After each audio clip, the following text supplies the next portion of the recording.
আসসালামু আলাইকুম সবাইকে। তোমরা যারা এইচএসসি 25 এর স্টুডেন্ট আছো তারা এই মুহূর্তে একটা খুবই ক্রুশিয়াল পয়েন্টের মধ্যে আছো বা ক্রুশিয়াল টাইমে আছো। কারণ তোমাদের পরীক্ষার জন্য তোমাদের টেনশন হচ্ছে, তোমরা জানো যে সামনে এইচএসসি পরীক্ষা আছে, সেটার জন্য পড়ালেখা করতে হবে, টেনশনও হচ্ছে, বাট পড়তেও পারছি না। ঠিক আছে, কারণ পড়তে বসতে ইচ্ছা করছে না, একটু ফেসবুক দেখতেছি, একটু রিলস দেখতেছি, একটু ইউটিউবে শর্টস দেখতেছি, বাট পড়ালেখাটা আসলে ঠিক মতো হচ্ছে না।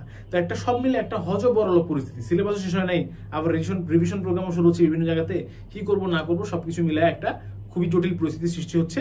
এবং এই জটিল পরিস্থিতিতে কি করা উচিত, কিভাবে করা উচিত, তার আলটিমেট গাইডলাইন নিয়ে আমি আকিব আহমেদ প্রত্যয় ভাইয়া পড়াশোনা করছি ঢাকা বিশ্ববিদ্যালয়ের ট্রিপল ডিপার্টমেন্টে।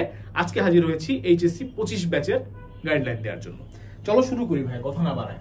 প্রথম কথা হচ্ছে ভাই, এইচএসসি 25 যেটা করতে হবে, তোমাকে সিলেবাস শেষ করতে হবে। হ্যাঁ, এটা হচ্ছে প্রথম কথা, যাতে আমরা বুকে হাত রেখে বলতে পারি যে আমাদের সিলেবাস শেষ হয়েছে।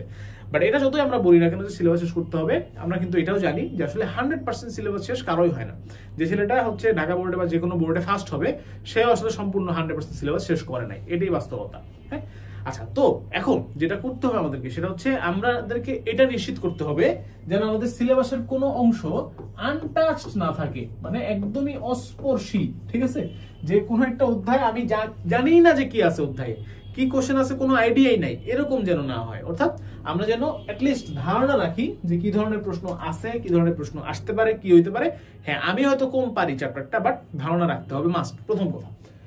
সো সিলেবাস শেষ করার জন্য আমাদেরকে যেটা করতে হবে, এখন থেকে আমি তোমাদেরকে বলবো জানুয়ারি বা সর্বোচ্চ ফেব্রুয়ারি, সর্বোচ্চ এর মধ্যে তোমাকে পুরো সিলেবাস তোমার কমপ্লিট করতে করা উচিত বলে আমি মনে করি।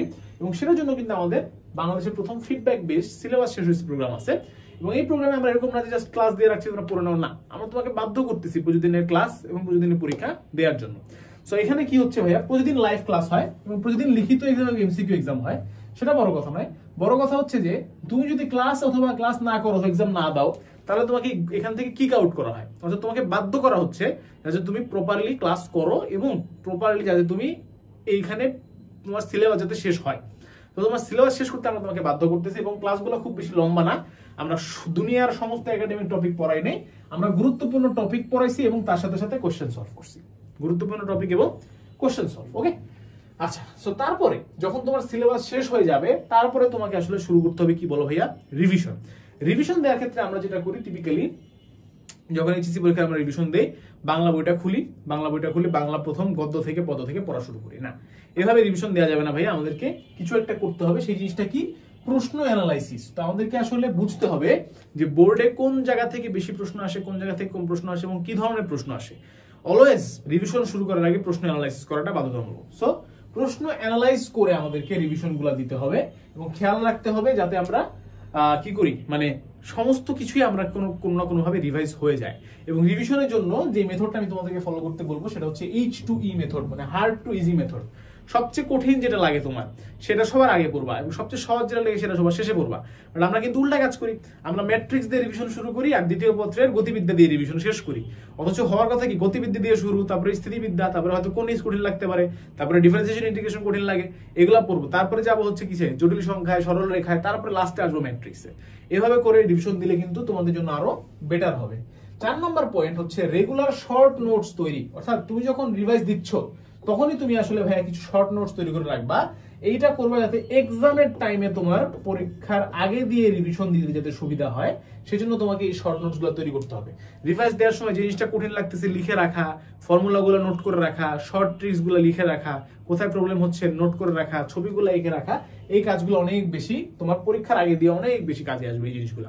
সো অবশ্যই যখন তুমি রিভিশন দিচ্ছ ভাইয়া, চেষ্টা করবা শর্ট নোটস তৈরি করতে যাতে সেগুলো এক্সামের আগে আমাদের কাজে আসে। ওকে, 5 নম্বর পয়েন্ট ভাইয়া, যেটা কেউ তোমাকে বলবে না, সেটা হচ্ছে শরীর ও শারীরিক ও মানসিক যত্ন।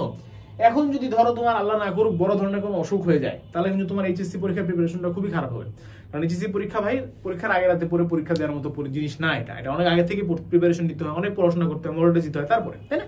সো এখন ধরো তোমার আল্লাহ না করুক পাড়া ভেঙে গেলো ফুটবল খেলতে গিয়ে, কোনো সিরিয়াস তোমার মানসিক ডিপ্রেশনে পড়ে গেলা তুমি, হোয়াট এভার ইট ইজ, ঠিক আছে, বড় ধরনের ছেঁকা খেয়ে গেলা, যাই হোক না কেন, এই জিনিসগুলো থেকে আমাদের কি করতে হবে, দূরে থাকতে হবে, সাবধানে থাকতে হবে। হ্যাঁ, কারণ কি আমরা দেখা যায় যে অনেক বেশি চিল করে ফেললাম, অনেক বেশি চিল করতে গিয়ে অনেক বেশি অসুস্থ হয়ে গেলাম। অসুস্থ হওয়ার পরে তুমি যদি 15 দিন 1 মাস যদি এখন পড়াশোনা না করো, তাহলে কিন্তু অনেক পিছিয়ে যাবা, কারণ সবাই ধুমায় পড়াশোনা করতেছে আর তুমি কি বসে আছো।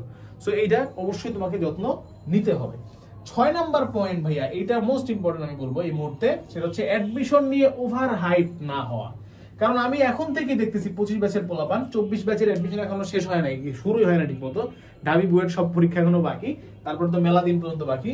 এখনই তারা হচ্ছে বিভিন্ন গ্রুপে প্রশ্ন করা শুরু করছে যে বুয়েটে চান্স পাওয়ার জন্য কি করতে হয়, ঢাবিতে চান্স পাওয়ার জন্য কি করতে হয়, ঠিক আছে, এবং তারা সব জানে। ভিডিও আমি বানাই 24 ব্যাচের জন্য, 25 ব্যাচের পোলাপান এখানে এসে কমেন্ট করে যে হ্যাঁ ভাই ঠিক বলছেন, আমি আমি আমি সহমত প্রকাশ করছি আপনার সাথে। তোমাকে একটু প্রস্তুতি নিতে বলছে? এইচএসসির আগে অ্যাডমিশন নিয়ে লাফালাফি করা মানে হচ্ছে বিয়ের আগে বাচ্চা নিয়ে না থাকবে। এটা এত খারাপ কথা না বলি, তাহলে বুয়েট অথবা ঢাবি অথবা যাই হোক না কেন, জিএসটি যা নিয়ে তোমরা এত লাফাচ্ছ কেন বাবা? তোমাদের তো এখন এত লাফালাফির সময় না, তোমাদের এখন সুন্দর মতো এইচএসসি পরীক্ষা দেওয়ার সময়। তোমরা বলবো যে ও ভাইয়া আপনি এখন এটা বলতেছেন, আবার যখন অ্যাডমিশনের সময় আসবে তখন আপনি বলবেন যে তোমাদের তো এইচএসসি পরীক্ষার আগে থেকেই এগুলো জেনে আসা উচিত, বুঝে আসা উচিত ছিল। ভাইয়া তোমাকে এখন যে জিনিসটা ইনশিওর করতে হবে সেটা হচ্ছে অনলি বেসিক, ঠিক আছে? শুধুমাত্র বেসিকটা ইনশিওর করতে হবে তোমাকে, আর কিছু না। এইচএসসির বেসিক ঠিক রাখো, বাকি সব অ্যাডমিশন টাইমে গিয়ে হবে, ঠিক আছে? শুধু বেসিকটা ঠিক রাখো, মূল বই পড়ো, কোশ্চেন অ্যান্সার যাতে তুমি পারো, প্রশ্ন করলে উত্তর দিতে পারো, এই অ্যাবিলিটি তোমার থাকলে বাকি সব সমস্যা অ্যাডমিশনের সময় সলভ করা যাবে। এবং যখন তোমরা এই রিভিশনগুলো দিবা রেগুলারলি, যখন তোমরা এই রিভিশনগুলো দিবা, যে মেথডে রিভিশন দাও না কেন, আমাদের কিউজি টেস্টের যে গোল্ডেন এক্সাম ব্যাচ আছে, কিউজি টেস্ট, হ্যাঁ, এই qztest.com qztestb.com এই ওয়েবসাইটে গেলে দেখতে পারবা। এখানে কিন্তু তোমার সিকিউ প্লাস এমসিকিউ এক্সাম দেয়া আছে হচ্ছে টাইপ ভিত্তিক, ঠিক আছে? সিকিউ প্লাস এমসিকিউ টাইপ ভিত্তিক না, চ্যাপ্টার ওয়াইজ এবং পেপার ওয়াইজ। সো তোমার প্রপার রিভিশন দেওয়ার মূল শর্ত হচ্ছে প্রপার প্র্যাকটিস। সো যখনই তুমি কি করবা, এই রিভিশনগুলো দিচ্ছ, তখনই তুমি কি করবা, প্রপার প্র্যাকটিসও এনশিওর করবা। এবং প্র্যাকটিস এনশিওর করার জন্য আমাদের কিন্তু কি আছে বলো ভাইয়া, কিউজি টেস্টের এই এক্সাম সেটগুলো আছে। সো যত বেশি তুমি পরীক্ষা দিবা এইচএসসি পরীক্ষার জন্য, তত বেশি প্রিপেয়ার হবা এবং আস্তে আস্তে অটোমেটিক্যালি তোমার প্রিপারেশন 100% এর কাছাকাছি চলে যাবে। সবার জন্য অনেক অনেক শুভকামনা জানিয়ে, দোয়া ও ভালোবাসা জানিয়ে আজকের ভিডিও এখানেই শেষ করছি। এইচএসসি 25 ব্যাচ, তোমাদের পরীক্ষার সময় এখনো বাকি আছে, বাট প্রস্তুতির সময় কিন্তু বেশি বাকি নাই, প্রস্তুতি এখন থেকে নিতে হবে, সেই প্রত্যাশা রেখে আজকের মতো ভিডিও এখানে শেষ করছি। আসসালামু আলাইকুম, আল্লাহ হাফেজ, দেখা হবে বিজয়।